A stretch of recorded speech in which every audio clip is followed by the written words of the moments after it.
Bienvenue sur EventCheck, le podcast où l'on parle groupe et événementiel.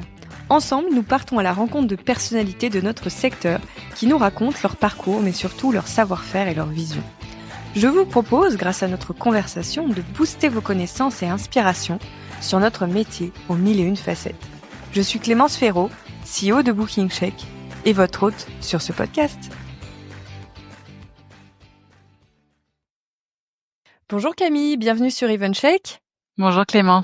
Tu vas bien ? Très bien, merci. Et toi ? Magnifique. Écoute, je suis ravie de t'accueillir. Aujourd'hui, nous avons Camille Laratte avec nous, qui est la directrice marketing et communication du groupe hôtelier OCO et qui va venir nous parler de deux sujets très différents, très intéressants, dont nous n'avons jamais abordé sur le podcast. Mais avant, vous me connaissez, on fait toujours un petit topo sur le parcours. Alors, Camille, toi, tu es arrivée sur le marché du travail avec la grande distribution.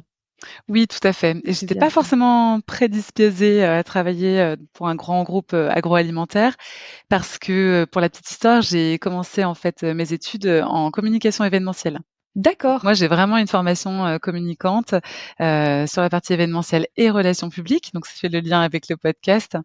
Et effectivement, j'ai voulu faire mes armes dans un groupe agroalimentaire pour acquérir un peu plus de maturité sur la partie vraiment marketing produit. Ok. Donc d'ailleurs, je veux bien que tu nous expliques parce que moi j'ai découvert un métier grâce à toi et ça va nous servir pour ce que tu vas nous raconter ensuite. Tu as été catégorie manager. C'est quoi ?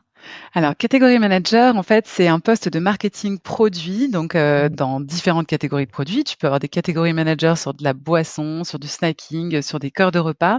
Mon job, en fait, c'était vraiment d'animer les gammes produits donc alimentaires au sein, effectivement, de distributeurs, soit de distribution automatique, soit effectivement sur tout le marché de l'impulsion. Et donc, mon rôle, c'était vraiment d'animer ces gammes-là, de recevoir les fournisseurs et de faire en sorte de promouvoir, en fait, leur marque et d'assurer le meilleur merchandising pour répondre en fait à de la consommation impulsive. Je comprends. Puis, c'est là où tu commences un peu à faire un petit virage. Tu passes chez Elior. Oui, tout à fait. Alors, j'ai nourri depuis très longtemps en fait une grosse passion pour le food et beverage et j'ai passé mon CAP cuisine en cours du soir pour pouvoir effectivement, parce que mon rêve c'était d'intégrer un groupe agroalimentaire, un groupe de restauration et donc j'ai eu ce CAP cuisine et effectivement mon rêve c'était d'intégrer un groupe de restauration et je suis rentrée par la restauration collective, donc belle école de la gestion chez Elior effectivement sur la partie création des concepts. Et pas des moindres, hein, parce que petit groupe. Oui, c'est un gros groupe. Et ensuite, tu vas faire une grande aventure de presque 10 ans chez Accor. Absolument. Donc j'ai été ensuite débauchée par Accor pour intégrer donc un rôle en fait de conceptrice de restaurants, de concepts de restaurants et de bars. Donc créer effectivement les marques de restaurants et de bars du groupe Accor sur toutes les types de marques que tu peux connaître, Ibis, Mercure, Novotel, Pullman. Et mon rôle c'était vraiment de définir en fait l'offre food et beverage sur tous les moments de consommation d'un hôtel, du petit déjeuner au restaurant midi et soir, du séminaire, et ça va faire le lien avec notre discussion par la suite, jusqu'à effectivement toute la partie room service. Donc, mon rôle, c'était vraiment ça pour tout le réseau. Ça, c'est vraiment un enjeu aujourd'hui encore dans l'hôtellerie, la rétention sur les points de restauration dans les hôtels, parce que je sais que déjà, en fonction des pays, des cultures, il y a des grosses différences entre les consommateurs. Je sais que les Français, on n'est pas très bons pour aller manger dans les hôtels. Complètement, c'est pas du tout culturel en France. Et c'est aussi pour ça que bien sûr, et c'est aussi pour ça que j'ai voulu rentrer chez Accor, parce que pour moi c'était un gros challenge de voir la différence entre ce qu'il se passait dans des pays anglo-saxons versus effectivement la France, où en fait c'est pas du tout culturel de venir coworker dans un hôtel, de venir te restaurer, de venir boire un verre dans un hôtel. Ça c'était pas du tout culturel il y a 10 ans. Et si tu veux, quand je suis arrivée il y a 10 ans, il y avait vraiment cette ambition de mettre le F&B sur le devant de la scène et de faire en sorte qu'en fait, ce soit le premier vecteur d'expérience client dans un hôtel. Et tu dirais que ça a évolué depuis 10 ans ? Oui, oui, ça a beaucoup évolué. D'abord, les lieux se sont rénovés, c'est-à-dire que les hôtels avant qui étaient hyper cloisonnés au niveau de leurs espaces, de vie, et au niveau des lobbies se sont complètement décloisonnés, ont mis les bars, centraux, ont ouvert les cuisines, donc oui, oui, le F&B a vraiment été, mis, En en lumière. avant en fait dans Mmh. les hôtels, hein. Et on a aussi ouvert énormément la communication sur le fait de dire aux clients: «Mais vous pouvez venir dans un hôtel si vous êtes nos voisins, si vous êtes de passage, pour pouvoir venir à tout moment de la journée, soit effectivement, faire une réunion, travailler, faire un event, venir se restaurer entre midi et 2. Et ça a beaucoup changé en 10 ans, absolument. Donc les Français, commencent à changer leurs habitudes? Oui, mais c'est Oui. encore long, hein. Honnêtement, on n'est pas Il encore au paraît, hein. niveau, de Londres, au niveau d'Amsterdam, au Non. niveau des pays, en Allemagne même, oui, tout à fait, non, Mais moi, je c'est me souviens, j'avais été surprise par la fréquentation de locaux sur des marques comme Hoxton. À l'époque où ils avaient absolument. ouvert, ils avaient été, enfin ils sont et ils ont été assez bons. Et je pense que eux, peut-être, ont évangélisé un petit peu le marché sur. Ouais, tu Ouais, prends un des meilleurs exemples. Moi, la ouais, première fois que je suis allée au Hoxton à Londres, vraiment, c'est ce qui m'a donné envie de faire du ouais. F&B dans Tu y dans avais été l'hôtellerie. avant de rejoindre Accor? Oui, Oui. absolument, et je me suis dit: «Mais Ah c'est oui, incroyable, comment c'est il peut y avoir génial. autant de monde dans un hôtel à tout moment de la journée?» Et ouais, l'ambition d'Accor, c'était vraiment ça. Alors, le Hoxton Paris, moi, je l'adore, c'est un très bon exemple. Mais en fait, des exemples comme ça, tu en as de plus en plus, mais Tout c'est à pas tous fait. les hôtels, c'est clairement pas tous les hôtels. Très bien. Donc là, tu remontes un petit peu plus 360, ça a été plus centré sur un produit, mais il y a aussi tout le concept, le cadre Tout à fait. et le lieu de vie dans sa globalité. Et enfin, nouveau terrain de jeu, OCO. Et Oui, là, au bout de tu reviens à tes premiers amours, d'une certaine exactement, façon, c'est la complètement ça. direction marketing et communication. Exactement. En fait, j'avais vraiment le souhait au bout de 10 ans dans un gros groupe et dans des gros groupes plus globalement dans ma carrière, de rejoindre un groupe, plus à taille, à dimension humaine, effectivement avec plus de proximité Mmh. aussi, par rapport aux opérations. Et j'avais envie de donner plus de sens, en fait, à ce que je faisais, Mmh. donc j'ai eu la volonté de regagner et de rejoindre effectivement les équipes de Cohotel, groupe familial avec, cette flexibilité et cette, en fait, cette mission, parce que Cohotel est société à mission depuis, 2023. C'était vraiment important pour moi de redonner du sens effectivement à mon travail, et sur un poste de directrice marketing et communication qui me donne aussi, la casquette, stratégique parce que, j'ai intégré un COMEX, et donc effectivement de pouvoir, voilà, avoir vraiment, un impact, de travailler sur l'essor de la marque, sa visibilité et son développement, ça c'était quelque chose qui était hyper important pour moi. Magnifique. Donc, est-ce que tu veux nous présenter un petit peu qui est OCO Oui, bien pour sûr. ceux qui ne vous connaissent pas encore ou pas assez bien? OK. Alors Oco Hotel, c'est un groupe donc, d'hôtels familial, indépendant. Donc on a aujourd'hui 14 hôtels en France. C'est un groupe qui a 10 ans, qui a été, créé à l'époque, par Olivier Devis, qui était aussi un ancien, de chez Accor, et qui a voulu créer en fait un hôtel pour bousculer un peu les codes, de l'hôtellerie traditionnelle, en créant en fait, la première marque lifestyle, d'hôtellerie, en France. Donc ce sont des hôtels qui sont, vraiment centre-ville, à proximité de gares, hein, pour favoriser la mobilité douce, et je t'expliquerai après qu'effectivement on a beaucoup d'engagement, d'un point de vue, responsable. Ce sont des hôtels design avec un concept hyper fonctionnel et très simple, mais vraiment voilà, capitaliser sur le beau, le design, tout en restant effectivement généreux, parce qu'en fait, tu verras dans nos espaces, co-hôtels, à tout moment de la journée, tu peux te restaurer, boire, un café, boire des boissons fraîches, accéder, à la salle de sport, accéder, à l'espace effectivement bureau et coworking, et ça c'est vraiment, voilà, un point très, très important au niveau de l'accueil chez Oco Hotel. Et D'accord. ensuite, Oco Hotel, c'est avant tout une culture d'entreprise qui est hyper forte, parce que cette culture, en fait, elle a été incarnée par Olivier Davis, historiquement quand il l'a créée.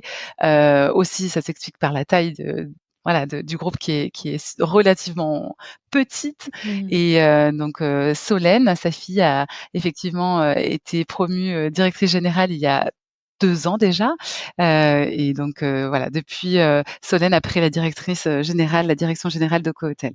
D'accord. Donc culture très fort. Oui. souvent, hein, quand c'est des indépendants. Donc, vous avez 14 établissements Oui, tout à fait. en France. Oui. Vous êtes sur une gamme de 4 étoiles. Oui, tout à fait. Est-ce que vous avez des segments particulièrement présents en termes de clientèle sur les hôtels ou c'est un joyeux mélange? Non, c'est vrai que, c'est plutôt une clientèle business.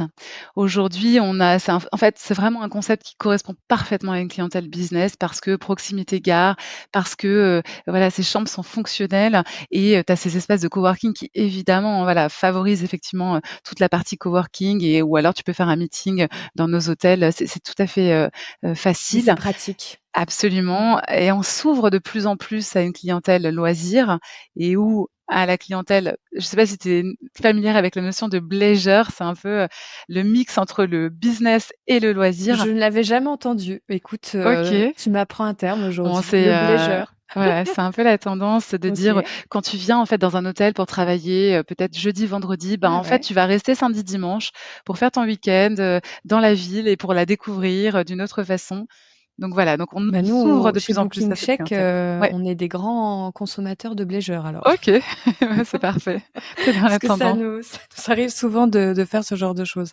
Très bien. Est-ce que chez Oco aujourd'hui vous avez des défis, des enjeux, des souhaits pour le futur ou pour l'instant vous êtes sur un maintien de votre vision et plutôt peut-être une croissance en termes d'ouverture ou Oui, Oco Hotel a vraiment la volonté de développer son réseau. Donc, Mmh. aujourd'hui, on a 14 hôtels. L'ambition, c'est d'avoir, 30 hôtels à horizon, 2-3 ans, Ah oui, qu'on une puisse belle effectivement croissance. s'ouvrir aussi, sur des capitales européennes. Mmh. Donc on a vraiment, voilà, cette volonté de s'ouvrir à l'Europe et bien évidemment de développer, notre réseau. Tout en maintenant, en fait, cette culture d'entreprise et ce sens du service qui est vraiment propre et très cher au cohotel, tout en maintenant effectivement nos marqueurs et nos valeurs. Comme je te disais, Oco-Hotel est société à mission depuis 2023 et ça, c'est quelque chose qui est extrêmement important pour nous. C'est vraiment notre ligne de conduite et donc l'enjeu, en fait, ça va être de faire grossir, en fait, notre réseau tout en maintenant, cette identité qui nous est propre. Je comprends. Ce qui est déjà un beau défi, hein, parce que grandir et maintenir, il faut être malin. Tout à fait. Bien se structurer. Oui. Du coup, chers auditeurs, aujourd'hui, on va avoir 2 grands sujets, avec Camille. On va parler, dans un premier temps, de qu'est-ce qui fait un bon hôtel, MICE, puisque, nous avons une experte, de l'offre et notamment de l'offre F&B, dans le cadre d'une clientèle MICE et j'ai trouvé que c'était très intéressant parce que c'est peut-être un point qu'on sous-estime parfois et moi, je pense que, il est à l'origine de nombreuses signatures. C'est ce qui va pouvoir séduire votre prospect entre 2 salles, peut-être similaires ou 2 chambres similaires. Et puis ensuite, on va changer un petit peu de décor et on va vraiment, parler aussi de comment est-ce que, au-delà d'accueillir de l'événementiel extérieur, comment est-ce que vous pouvez être aussi, créateur d'événementiel au sein de vos établissements, pour les faire vivre et attirer une clientèle, individuelle ou groupe. C'est parti? C'est parti. Sujet numéro 1. Alors, qu'est-ce que tu as appris toi en termes de, d'offres, de produits sur, une clientèle, MICE? Parce que j'imagine que ça date de tes années Accor, Ouais, tout à où fait. il y avait un enjeu, sur ça? Oui, moi j'ai Mmh. beaucoup travaillé effectivement, sur la partie F&B, du MICE. En fait, globalement, il faut que tu saches que dans un hôtel, quand tu as des salles de séminaire, grosso modo, la partie, chiffre d'affaires du F&B MICE, ça représente presque un tiers de ton chiffre d'affaires Mmh. en F&B. Donc c'est non négligeable, et effectivement, c'est hyper stratégique de pouvoir bien le travailler.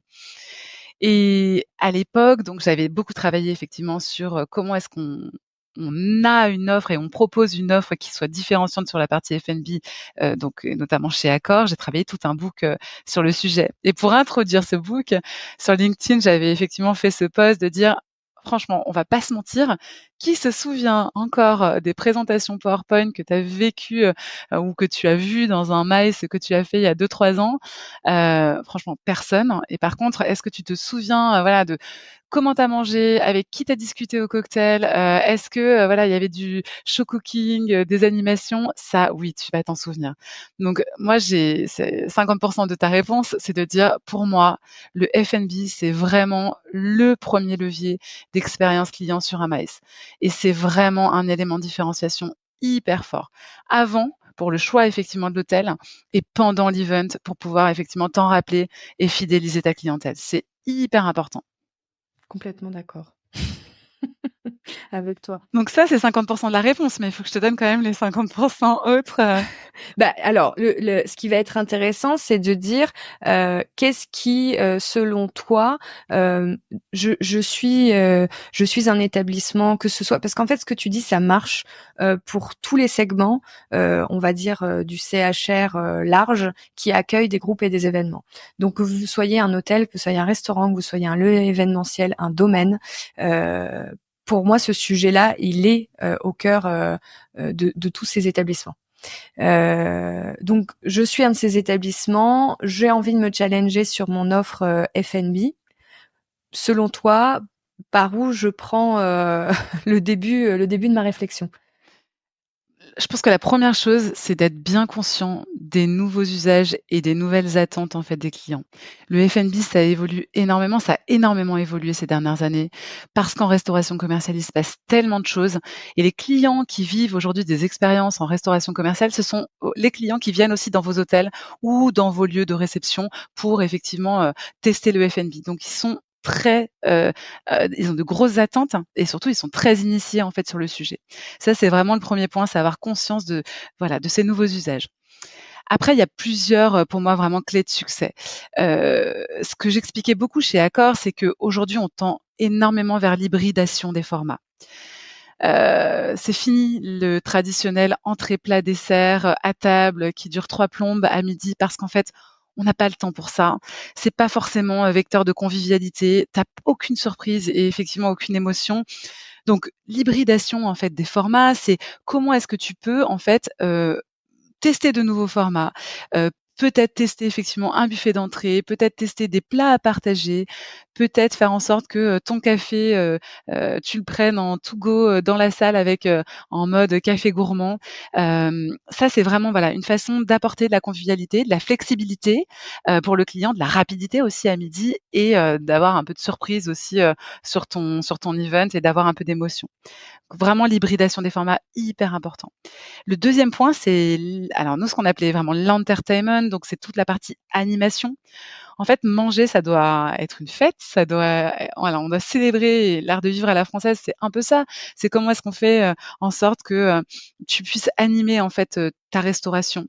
Tu peux l'animer via effectivement, je parlais de démonstration, de show cooking, donc vraiment de pouvoir mettre en avant des ateliers de découpe, des ateliers de flambage, des ateliers Morito où tu fais pourquoi pas participer effectivement tes clients. Mais vraiment, voilà, travailler effectivement votre, entertainment et votre animation autour du F&B et ça va en lien avec l'hybridation des formats. C'est vraiment des choses qui restent mémorables, en fait, pour les clients et bien souvent, on veut faire des choses super compliquées, mais en fait, il y a pas besoin. Si tu as juste un chef qui, je sais pas, est en train de te monter des sushis, sur un stand face à toi, ben, c'est vraiment très sympa et c'est plus sympa que de l'avoir dans ton assiette déjà tout fait, donc ça, c'est vraiment un point important. Travailler aussi vos ambiances lumineuses et sonores. La musique et la lumière, on sous-estime, mais c'est très, très important. Elles sont différentes à certains moments de la journée. Évidemment que le soir, tu vas être un peu plus tamisé, tu vas avoir des musiques qui sont un peu plus ambiance que, le midi où tu vas avoir un autre style musical. Mais c'est vrai que ça, c'est vraiment un point important sur lequel, en fait, on n'a pas le sentiment, mais ça contribue énormément, en fait, à l'ambiance aussi du lieu. Donc ça, c'est le deuxième point. Le troisième point pour moi, c'est vraiment la partie, offre F&B en tant que telle, la recette. Faire en sorte effectivement d'avoir quelque chose de moderne. C'est fini de manger, les haricots fagots et tu sais, les petits médaillons de veau, aujourd'hui, je pense que vraiment ce que veulent les clients, c'est de l'authenticité, c'est, du fait maison. C'est fini de voir des macarons, tu vois, surgelés sur les pauses, parce qu'en fait, on n'en peut plus et qu'on préférera tous 1000 fois de manger un gâteau yaourt fait maison, de par ton équipe que tu peux, dipper avec, une pâte à tartiner, Mmh. artisanale ou, une confiture locale. Je pense vraiment que les gens ont besoin d'authenticité et voilà, de produits régionaux, de recettes simples, mais où il y a une histoire, en fait. Ça peut être des recettes locales. Il y a tellement de choses à faire en France, donc ça, c'est vraiment un point hyper important, du succès du F&B, en maille.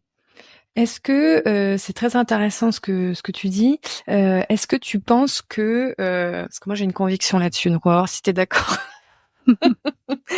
Est-ce que l'association avec certaines marques, tu parlais de pâte à tartiner, tu parlais de confiture locale, et cetera, ou divers produits, est-ce que l'association avec une marque food qu'on va consommer en tant qu'acheteur, hôtelier, restaurateur et autres, a un impact sur la perception des clients, sur la perception positive, Ouais, évidemment. ouais, bien sûr, c'est hyper important de choisir aussi ses marques, de choisir ses fournisseurs. Je parle beaucoup de local, mais c'est quand même un point très, très important. C'est vrai que c'est difficile aujourd'hui d'avoir des offres qui soient, entre guillemets, «nationales», avec des marques qui soient nationales. Évidemment que c'est plus sympa d'avoir, je te parlais des confitures, mais d'avoir une confiture locale ou d'avoir, un fromage ou une charcuterie qui soit locale et si le producteur est là pour vendre ses produits, c'est encore mieux. C'est pareil pour le vin et pour effectivement la partie boisson. Aujourd'hui, il y a tellement de jus artisanaux, locaux qui sont super sympas. Moi, j'aurais vraiment tendance à pousser les marques sur lesquelles tu as une histoire à raconter aussi toi, en tant que personne qui reçoit en fait, ton maïs. C'est pourquoi est-ce qu'on a choisi ce producteur-là? Parce qu'on le connaît, parce qu'on est allé visiter peut-être, effectivement sa production, et ça, je pense que c'est vraiment, important parce que tu sais mieux en parler. Du coup, tu transmets aussi de l'émotion à travers cela. Totalement et je l'ai déjà dit sur le podcast, mais qui peut le plus peut le mieux. Nous, on a même, des clients, qui ont fait des choses très intelligentes dans le sens où, sur, leur site, ils ont fait une page carrément avec, tous les acteurs avec lesquels ils travaillent. Ils font des portraits, ce qui fait qu'après quand ils envoient une offre et qu'ils rappellent les marques et cetera, ils ont plein d'histoires à raconter et c'est disponible dans les présentations, etc. Et en fait, cette association de marques, cet engagement sur le territoire, etc. Moi, je pense que ça fait partie de leur un de leurs ingrédients phares du succès de leur établissement. Je suis entièrement d'accord et tu vois souvent quand tu fais du maïs et que potentiellement tu peux changer en fait de ville, bah, découvrir une ville, c'est aussi découvrir ses produits, c'est aussi découvrir effectivement ses producteurs et souvent quand tu es, soit dans un hôtel ou soit dans un lieu de maïs, tu peux pas forcément bouger pour aller visiter, les boutiques et cetera de la Mmh, ville et tu es bien c'est vrai. content qu'on te les ramène à toi dans l'hôtel. Ouais. Donc je trouve ça fait partie pour moi aussi de l'expérience, tu vois, entre guillemets «touristique», de la ville. Et même, je pensais aussi, quand on est une marque et qu'on organise un événement, parfois on a besoin de faire toute cette partie un petit peu goodies, sans aller dans quelque chose de trop Absolument. complexe, et cetera. Et c'est là où les produits locaux, encore une fois, c'est-à-dire que si on a été sur un événement, qu'on a consommé certains produits et qu'on repart avec, ça a aussi un petit effet waouh, hein, quand c'est des jolis Absolument. Tu produits, ramènes un petit souvenir chez toi tout et à fait. effectivement, Les ça enfants apporte sont contents. de On n'était l'émotion. pas Tout à là, mais fait. on ramène des confitures. Absolument. Et j'ai une autre question sur l'offre F&B. Oui, Est-ce que pour toi, le roulement de l'offre, le fait qu'il y ait une mise à jour de temps à autre de ce qu'on propose, c'est aussi clé? complètement. Mmh. Alors, ça dépend aussi du format de ton maïs. C'est-à-dire que si tu as une clientèle qui va venir effectivement, 2-3 jours, il faut absolument penser, en fait, sous forme de planning et ne pas lui proposer évidemment la même chose, le lundi que le mardi que le mercredi. Donc oui, ça demande de penser ses formats et de penser son agenda d'offres pour qu'elle soit super équilibrée et qu'effectivement tu puisses avoir, de la diversité, en fait, dans ton offre. Ça, c'est un point qui, bien évidemment est important et le deuxième point, c'est respectons les saisons. Et donc, c'est sûr qu'il va falloir pouvoir proposer des menus qui soient complètement différents d'une saison sur une autre. D'abord, ça apporte aussi, voilà, commercialement un peu de surprise, parce que du coup, ta proposition sera pas la même en janvier qu'elle le sera en juin. Donc, oui, oui, absolument, il faut faire varier et l'équilibre de l'offre, tout à fait. Est-ce que tu as d'autres points? Parce que du coup, je t'ai fait faire un petit Oui, j'ai zoom. 2 autres points J'ai et non fini des sur mes moindres. questions. Mais c'est un point important, hein. C'est vrai que souvent on pense que c'est, tout ce qu'il y a dans l'assiette qui compte et c'est bien sûr très important, mais tout ce qu'il y a autour est, aussi important. Et vraiment le point, que je voulais souligner par la suite, c'est toute la partie aussi engagement RSE. Oui, surtout C'est aujourd'hui. hyper important aujourd'hui de pouvoir aussi être aligné sur ces points-là. C'est hors de question d'avoir du plastique encore sur les buffets, donc oublions les verrines en plastique, les tu sais, les petites verrines individuelles. Favorisons, voilà, les contenants vrac ou en tout cas les produits en vrac ou les contenances en gros centilitrage comme l'eau, tu vois? Je pense à il y a 10 ans quand on allait dans des maïs et qu'on avait des bouteilles d'eau individuelles en plastique sur nos bureaux ou tu sais, autour de la table. Aujourd'hui, c'est plus possible de voir ça. Aujourd'hui, tu as des fontaines, tu as des bouteilles d'eau en verre et tu remplis voilà, ta bouteille d'eau à la fontaine et ça, c'est vraiment un point super, super important. Je parlais de saison tout à l'heure, mais respectons les saisons. RSE, oui, oui, C'est aussi. hyper important de pas Oui. proposer des tomates en hiver. C'est basique, hein, mais je t'assure que je le vois encore, vraiment Oui, oui, beaucoup. moi aussi, je te confirme. Et On voit les catalogues de nos clients, hein. non, non, mais c'est ça. Enfin, je veux dire, c'est vrai qu'il y a des choses, c'est vraiment du bon sens, mais c'est hyper important. Et puis après, quand tu as fait ton planning à l'année, en fait, et ta saisonnalité, tes menus, et ben, l'idée, c'est de reconstruire sur cette même base, avec tes produits de saison, en fait, ton cadencier annuel d'offres et de propositions, de menus. Donc je pense que c'est pas si compliqué que ça. Non, et j'imagine que si toi, tu as construit toute cette réflexion sur quand même un groupe d'ampleur comme Accor et qu'il y avait des solutions, il est tout à fait possible de trouver, sans que ça soit quelque chose d'extrêmement complexe, des acteurs locaux de saison qui nous fournissent. Aujourd'hui, je pense que Bien ça sûr, s'est extrêmement développé. C'est beaucoup plus complètement. simple qu'il y a 20 ans. Mais c'est très clair aujourd'hui les chefs évidemment là je te donne un peu le tableau noir, mais je sais très bien que tu as 80 des chefs pensent à ça. Donc Mmh. il faut faire avancer en tout cas en ce sens et c'est vrai que le dernier point sur l'engagement RSE, c'est toute la partie gaspillage alimentaire. Mmh. Ce point-là, il est très important parce que dès lors que tu travailles effectivement des buffets, il faut pouvoir penser à comment est-ce qu'on réapprovisionne en petite quantité, comment est-ce qu'on joue l'édition limitée, comment est-ce qu'on réutilise voilà, des produits d'un moment sur un autre. Tu vois, je te donne un exemple. Si tu as des pauses qui sont pas utilisées, comment est-ce que par exemple tu peux faire des pauses départ pour les clients, enfin tu vois, qui partent en fin d'après-midi et du Très coup bonne c'est idée. sympa de ramener un petit Mmh. tu vois, une petite part de cake, 3 bonbons et un fruit, chez toi ou tu vois, sur ton trajet de retour.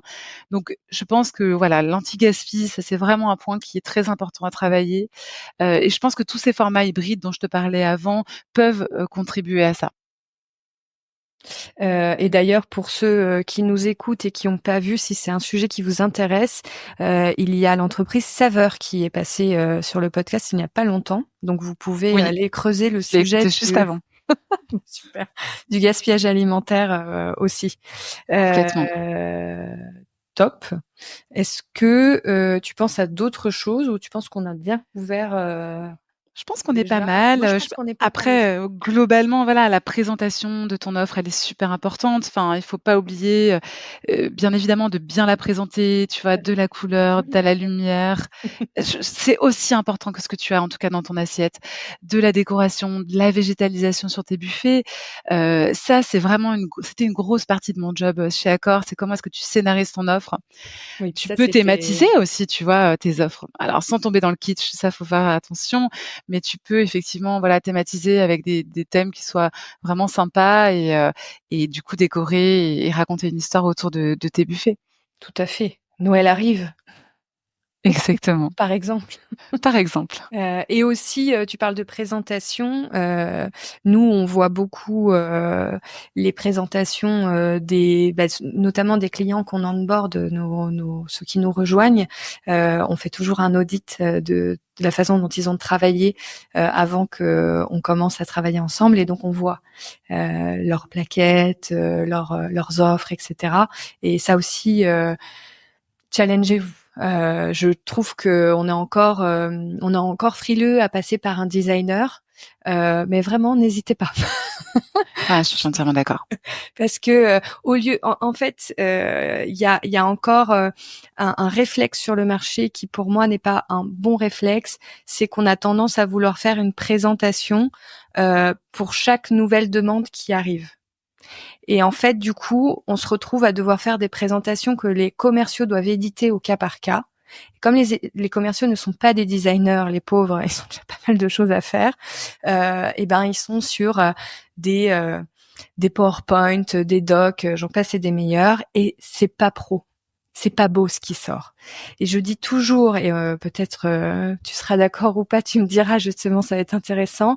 Je dis toujours, privilégiez de faire des présentations que vous allez faire quelques fois par an maximum, par segment ou par thématique, faites par un designer, pensez pour que l'expérience client soit agréable, que toute la UX UI du document soit vraiment bien faite, et que vous allez pouvoir joindre à votre offre.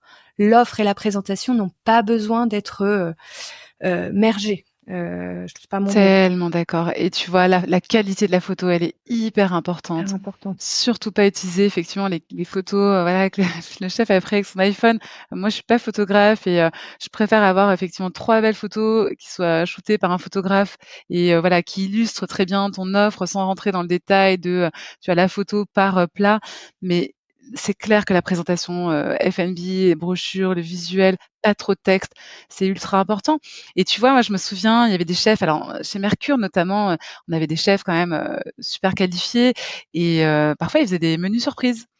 Et donc, en fait, sur ta brochure, au lieu de valoriser effectivement ton entrée plat dessert fois 3 propositions, ben, tu valorisais ton chef, tu valorisais son savoir-faire, tu valorisais ô combien il disait effectivement les produits locaux ou les partenaires et ses fournisseurs locaux. Et je trouvais que c'était voilà, une bonne une best practice à mettre en avant. Et ça, c'est une information qui ne change pas. Donc, on peut investir sur un beau design sur Complètement. ces éléments-là. Et je leur fais souvent aussi le parallèle pour ceux qui nous écoutent. C'est marrant parce que dans un menu de restaurant étoilé, il n'y a pas de photos. Et pourtant, ils y arrivent très bien.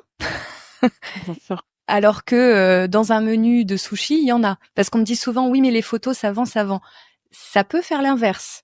Quand vous mettez une photo, même professionnelle, sur un document PowerPoint en fondu Windows 98, je suis pas sûre que vous êtes au niveau de la marque que vous proposez, malheureusement, parce que les établissements derrière sont sublimes et le service peut être absolument parfait.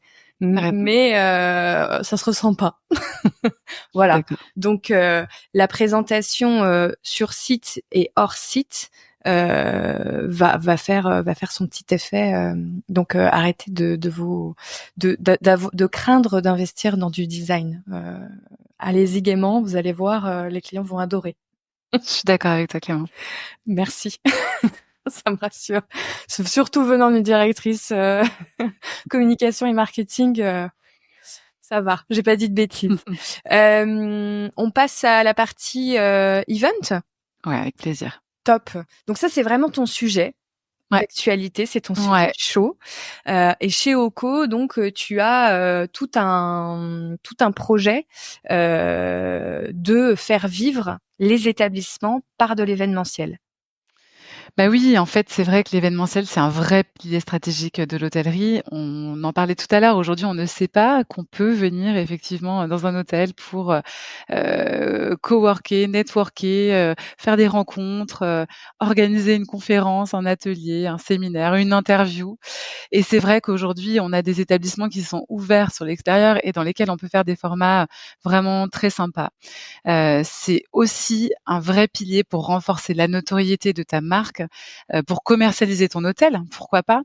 Mais c'est vrai qu'aujourd'hui, c'est quelque chose qui ne se sait pas forcément.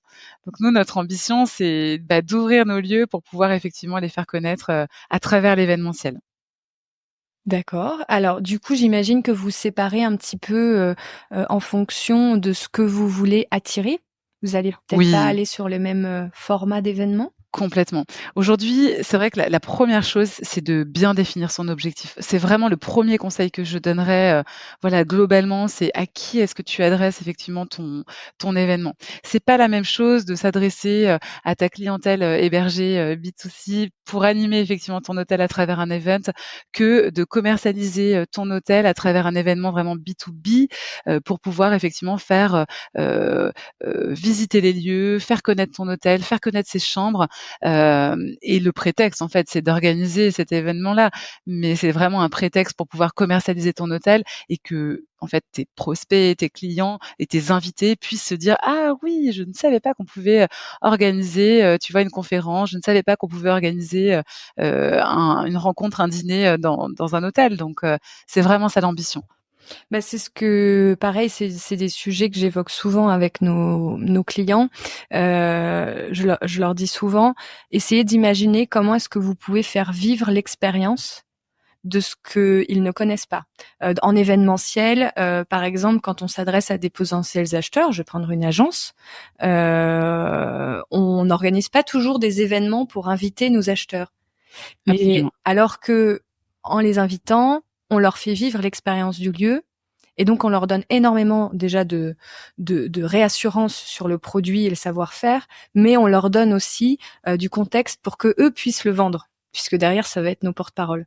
Donc Absolument. c'est vraiment ce que tu me dis là, c'est que c'est faire vivre l'expérience de ce que le client ou le prospect ne connaît pas, pour que ça lui donne des idées pour la suite. C'est exactement ça. Oui, d'accord. Est-ce que tu peux nous donner un exemple de des événements qui vont plutôt s'adresser à une clientèle de particuliers B2C vs un événement qui va plutôt venir attirer du B2B, que ce soit individuel ou groupe? Bien Comment sûr. tu t'articules? Donc typiquement, si tu effectivement organises un événement plutôt B2C, donc plutôt dédié en fait à développer ton chiffre d'affaires au sein de tes espaces F&B, tu vois, je sais que dans nos hôtels, il y a parfois des soirées, qui sont organisées sur un thème. Alors effectivement, ça peut être, je sais pas, une soirée de Noël, un événement de Noël et auquel cas ton objectif, c'est de faire vivre le lieu, de faire en sorte que ta clientèle hébergée, elle descende dans un moment de convivialité, commun pour pouvoir vivre une expérience au sein de ton hôtel. Donc là, on est vraiment sur un event qui s'adresse en fait au B2C. Potentiellement, tu peux inviter tes voisins, enfin ou en tout cas, voilà, les locaux, de l'hôtel aussi pour faire connaître l'hôtel, à travers effectivement cet événementiel-là. Donc ça, c'est vraiment, voilà, le type d'event qu'on peut organiser à travers nos espaces F&B, bars ou restaurants pour, effectivement vendre, la prestation, restauration, auprès d'une clientèle, très, loisir ou très B2B. Pré B2C, pardon. Et là, c'est opération rétention. En gros, là, Absolument. l'objectif, c'est de les faire découvrir. Fidélisation, rétention, développement du chiffre d'affaires, effectivement, de tes espaces F&B. OK. Donc Est-ce que ça vous arrive, aussi pour le B2C, de faire des opérations, en partenariat? Heu, plus là, j'imagine pour, comme tu le disais, la notoriété de la marque, que le client ait une attache à la marque et revienne toujours vers la marque, plutôt que d'aller directement, se servir, sur d'autres marques? oui, oui, non, mais bien sûr, l'ambition, c'est vraiment de pouvoir utiliser, entre guillemets, «des prétextes commerciaux» pour pouvoir effectivement organiser des événements avec tes partenaires, par exemple, au sein de ton établissement et du coup de capter, une clientèle extérieure, et animer ta clientèle, hébergée. Absolument. Est-ce que, idem, tu as un exemple, d'événement, avec un partenaire sur le B2C qui est assez, classique et facile à mettre en place? Oui. Oui, bah, tu vois, là, récemment, on a fait un partenariat avec le Chocolat des Français, Ah oui, justement, super. pour pouvoir effectivement, voilà, organiser des événements autour, voilà, de leurs produits. Donc là, typiquement, c'est, l'avantage, c'est que c'est un partenaire qui a quand même une clientèle assez, grand public et donc c'est clairement un super vecteur pour pouvoir faire connaître notre marque sur une clientèle qu'on n'aurait pas forcément, ou sur une clientèle, voilà, B2C, ce qu'on n'aurait pas forcément, en tout cas dans notre clientèle. OK. Super. Et après, si on part sur de l'événementiel plutôt pour animer côté pro. B2B. Ouais. Donc sur le B2B, c'est un peu différent. C'est vrai que le B2B, et nous, c'est vraiment notre cœur de business, hein, et c'est comment est-ce que tu vas en fait, essayer d'animer, de faire venir ta clientèle corpo régulière, ta clientèle de partenaires, de prospects, d'entreprises en fait aux alentours. Soit effectivement, ça peut être à travers, pourquoi pas un déjeuner, tu vois, qui, te permet de faire visiter en fait tes espaces, ou alors ça peut être tout simplement, voilà, un cocktail le soir qui te permet effectivement, voilà, de faire visiter tes espaces MICE, faire visiter tes espaces terrasses et tes espaces effectivement, communs. Donc ça, c'est vraiment, hyper important de pouvoir aussi tenir à jour une liste d'invités et de prospects, de pouvoir la booster cette, liste-là. C'est un peu comme quand tu organises ton anniversaire. C'est sûr que si tu invites les gens au dernier moment, que tu les as pas vus depuis 10 ans, bon, il y a fort à parier qu'ils ne viendront pas forcément à ton anniversaire. Néanmoins, si en fait, tes relations publiques et voilà, tes relations auprès, de tes institutionnels, de tes professionnels du tourisme locaux, tu les entretiens en fait, régulièrement à travers des déjeuners, à travers des rencontres, à travers le fait de, par exemple, networker, et de faire partie de clubs d'hôteliers, pourquoi pas, dans ta région. Évidemment que ça favorise et ça améliore les relations et ça fait en sorte en fait, d'entretenir les relations et ça fait en sorte que le jour où tu fais un event et que tu invites effectivement, cette liste, que tu as l'habitude d'activer, tu vas avoir potentiellement plus de réponses positives et de personnes qui viendront en fait à ton event. Donc c'est vraiment important de se dire, c'est pas qu'un event, c'est au quotidien, comment est-ce que je fais en sorte que, cette liste d'invités B2B, ou en tout cas mes prospects B2B, je puisse effectivement, entretenir les relations à travers des mini events, à travers des mini rencontres, et ça c'est vraiment un point important. Tu vois, je prends l'exemple, la semaine dernière, j'étais au Co Lyon et la directrice me disait: «Ben, on a organisé les 10 ans d'Oco Hotel, on a fait un event très sympa» et tu vois, typiquement, elle a invité, la directrice de Only Lyon, qui est, super influent, en fait, sur le marché de Lyon et aujourd'hui, depuis cet event-là et le fait, effectivement, qu'elles entretiennent des super relations et ben, il y a régulièrement des attachés de presse qui viennent organiser, leurs interviews, au sein de notre établissement et donc c'est typiquement, voilà, des personnes influentes dans le milieu du tourisme ou des institutionnels influents qui aussi peuvent te permettre de commercialiser différemment ton établissement.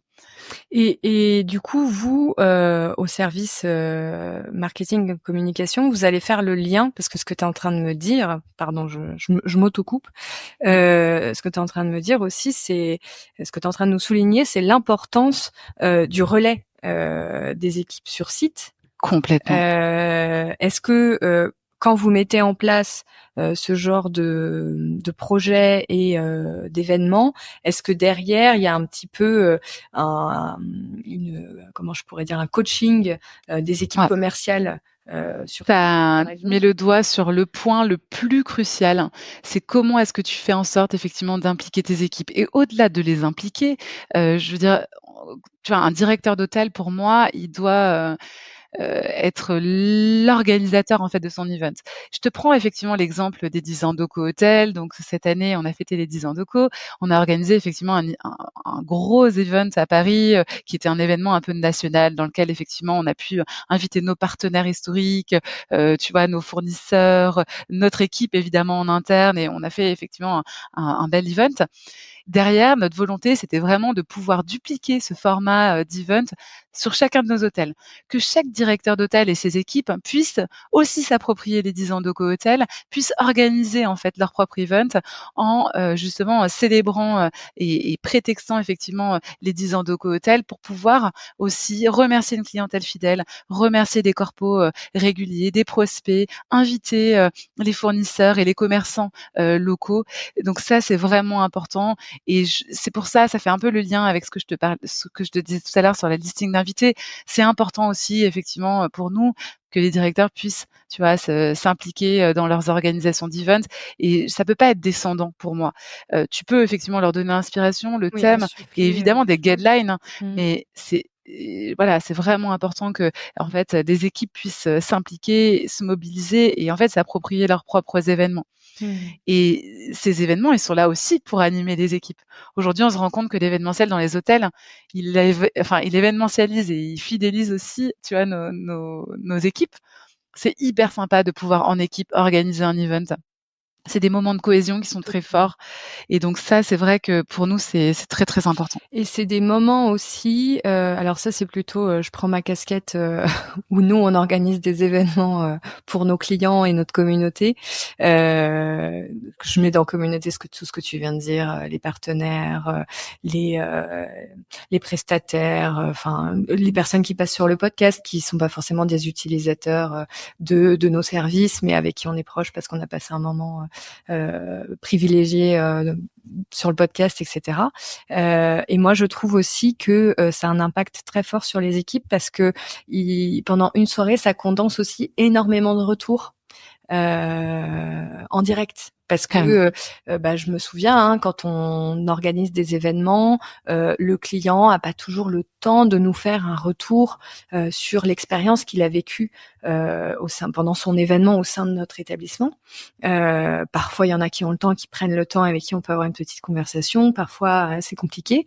Et justement, ces événements recréent un temps privilégié en physique où on peut discuter. Et bon, c'est quand même, les gens qui viennent sont souvent plutôt des gens qui aiment la marque. Bien sûr. C'est quand même rare qu'on ait des personnes qui viennent et qui n'aient pas envie de nous voir.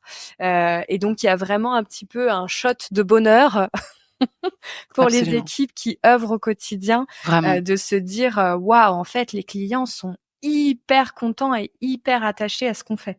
C'est très Et ouais, satisfaisant c'est pour un précieux. hôtelier. Ouais. Et tu vois, je trouve qu'un truc qui est hyper important dans l'organisation d'un événement aussi, c'est de faire en sorte que chacun ait bien son rôle sur l'event. Tu as des personnes qui adorent cuisiner et sur les 10 ans d'Oco Hotel, j'ai vu des personnes amener leur tiramisu, amener leur cake maison et c'est vraiment satisfaisant de voir à quel point elles ont mis du cœur en fait à l'ouvrage, dit elle, c'est il aussi. Et tu as des personnes qui adorent la déco et qui ont choisi la décoration effectivement de l'event et qui l'ont installée le jour J, etc. Tu as des personnes qui adorent aller chercher de l'animation et qui ont géré des histoires de photobooths, qui ont géré les animations de magiciens, etc. Ou alors qui ont fait jouer leur réseau. Et par exemple, j'ai un responsable technique chez Cohotel qui adore faire de la guitare. Enfin, tu vois, c'est un pro de guitare et tout ça. Et en fait, il a fait le concert pour les 10 ans Génial. de Cohotel dans son hôtel. Il a fait chanter sa femme. Enfin, c'était un truc hyper... Et c'était vraiment canon. Ouais. Et tu vois, c'est aussi ça, fédérer des équipes autour d'un event. Je pense que c'est vraiment un prétexte aussi très important à faire, voilà, de cohésion d'équipe. C'est comment est-ce qu'on célèbre notre hôtel, comment on en est fier et comment est-ce qu'on va inviter nos clients à célébrer avec nous. Ouais. C'est canon. Totalement. Je réfléchis si je pense à d'autres questions. Ah oui, si, j'ai une question toujours sur ces événements. On est d'accord que vous allez jouer entre des événements à longue durée et des événements ponctuels quand vous voulez faire justement animer un établissement par son événementiel. Il y a un petit peu Oui, oui, complètement. Et c'est même ces 2 formats. En fait, je pense que la volonté, c'est toujours de garder effectivement peut-être 2 temps forts un peu nationaux sur lesquels tous les hôtels vont peut-être être animés au même moment. Évidemment que le moment de Noël, c'est un moment un peu privilégié. Cette année, on a eu les 10 ans d'Oco qui étaient plutôt en milieu d'année. Donc ça, c'est vraiment voilà 2 temps forts sur lesquels nous on toolkit un peu l'event et on fait en sorte que nos voilà partagent le même event. Mais néanmoins, c'est hyper important que l'hôtel puisse aussi avoir ses temps forts à lui, ses propres effectivement, comme tu dis, événements ponctuels. Parce qu'en fait, d'un établissement sur un autre, tu vas pas forcément avoir les mêmes besoins d'activation. Tu vas pas forcément avoir la même actualité en fait autour de ton hôtel. Et donc ça, c'est important de pouvoir. Lyon avec la Fête des Lumières, par exemple, qui Absolument, est complètement exactement. spécifique à Lyon. Tout à fait. Ouais, complètement. Je pensais à ça aussi en te le disant, parce que Télépathie. ça va pas tarder à arriver. Mais oui, bien sûr, c'est très important que, et tu vois, quand on parlait des fournisseurs tout à l'heure F&B, c'est oui, tu as des fournisseurs F&B, nationaux et tu as des locaux. Et bah, c'est pareil pour les events, en fait. Tu as des événements un peu nationaux et tu en as 2, peut-être 2 temps forts dans l'année, mais derrière, tu as beaucoup d'événementiels, local, qui répondent à des temps forts, en fait, locaux, tout simplement. Et tous les OCO doivent faire un minimum d'événements. C'est quelque chose qui leur est demandé par le Ouais, siège. c'est la reco. Après, évidemment que tous les C'est établissements libre. ont pas forcément, voilà, la volonté de l'activer, parce que, Ok. en fait, ça dépend aussi des appétences, de chacun. Mais oui, bien sûr que la volonté par rapport à tout ce qu'on vient de se dire avant dans le podcast, c'est d'animer nos espaces, et de pouvoir, voilà, commercialiser à travers des events, nos établissements. Hmm. Donc vous allez vraiment arriver comme un conseiller interne pour les Exactement. aider à imaginer des formats, à imaginer des collaborations, Tout à à fait, leur donner une tu vas leur structure mâcher le travail sur la partie communication. concrète. C'est pas évident, comme tu disais tout à l'heure, de pouvoir faire une affiche, Ouais. voilà, qui soit bien designée et cetera. Donc nous, on essaie de tout le quitter tout ça, pour faire en sorte qu'ils aient tout clé en main pour pouvoir, entre guillemets, «leur faciliter la vie» sur les choses, voilà, qui demandent une expertise. Réseaux sociaux, c'est pareil, les relations presse et cetera, c'est plutôt centralisé. Voilà, néanmoins, tout ce qui est effectivement prestataire, local, F&B local, tu vois, liste d'invités, les relances et cetera. Tout ça, ça doit rester, au niveau de l'hôtel. Oui, oui, oui, complètement, parce que il fait partie d'un réseau terrien local, donc Exactement. vous pouvez pas l'inventer pour lui. Ouais, c'est ça et puis ça a beaucoup plus d'impact que ce soit fait au niveau local. Magnifique. Est-ce que, pareil, je pense que sur l'événementiel, on a pas mal déblayé les Ouais. sujets. Est-ce que tu pensais quelque chose d'important qu'on n'aurait pas dit ou ça te paraît pas mal aussi? Non, pour moi, c'est pas mal. Pas mal. Et bah, Camille, je te remercie sincèrement d'avoir pris le temps Merci de nous Clément. avoir, partagé, tous ces bons conseils. Je me réjouis pour ceux qui nous écoutent parce que je trouve que là, c'est vraiment, ils peuvent se faire des petites to-do list toutes Tu m'as dit prêtes. concret, tu m'as dit Ah bah, alors pragmatique. En plus, je suis là, quelqu'un j'essaye tu nous as fait d'apporter un du toolkit, concret. de Even Check là, donc c'est merveilleux. Vraiment sincèrement merci, pour ça et puis, au plaisir de continuer, à échanger ensemble, sur, notre beau secteur. Avec grand plaisir Clémence, merci beaucoup. Merci, au Au revoir. revoir.